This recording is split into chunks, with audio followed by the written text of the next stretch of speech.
magsasampa ng reklamong cyber libel si outgoing Senator Ramon Bong Revilla Jr. Isinisisi nito ang kanyang pagkatalo sa mga gumagawa ng fake news laban sa kanya. Ayon sa abogado ni Revilla, nasira raw ang reputasyon ng kanyang kliyente dahil sa mga mapanirang konteksto. Kabilang na dyan ang kanyang plunder at graft case noong 2018. Narito si Criza Lopez.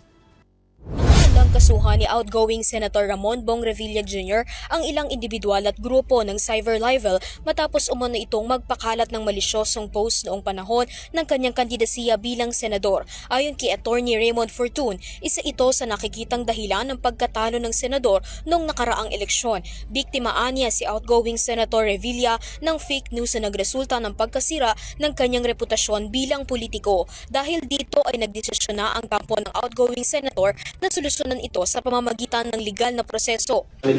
Senator Revilla has decided to defend his and his family's reputation by exercising the legal remedies for people whose reputations are harmed through online platforms like social media, blogs, and websites.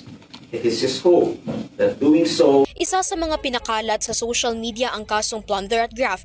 Noong 2018 at 2021, pinapalabas ng post na nahatulan si Revilla at inuutusan itong ibalik ang 124.5 million pesos. Pinabulaanan ito ni Attorney Fortun at sinabing malinaw na ang pakay ng post ay sirain ang magandang imahe ng senador. Nilinaw rin ng abogado na walang nakabinbing kaso si Revilla matapos siyang mapawalang sala. Makikipagkoordina ang kampo ni Revilla sa National Bureau of Investigation o NBI at social media platforms katulad ng Facebook para matukoy ang pagkakakilanlan ng mga may-ari ng page. To find out the bona fides of these people, kasi yung mga iba ay mga pseudonyms lang yung gamit, but definitely you will be traced through the active cooperation of Facebook and other online agencies, and your...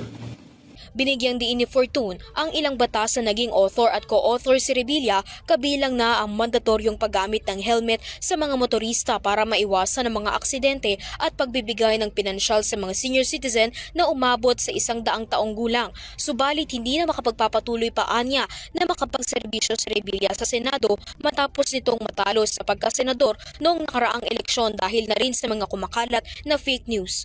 Para sa Euro TV News, Criza Lopez, sumasaludo sa bawat Pilipino.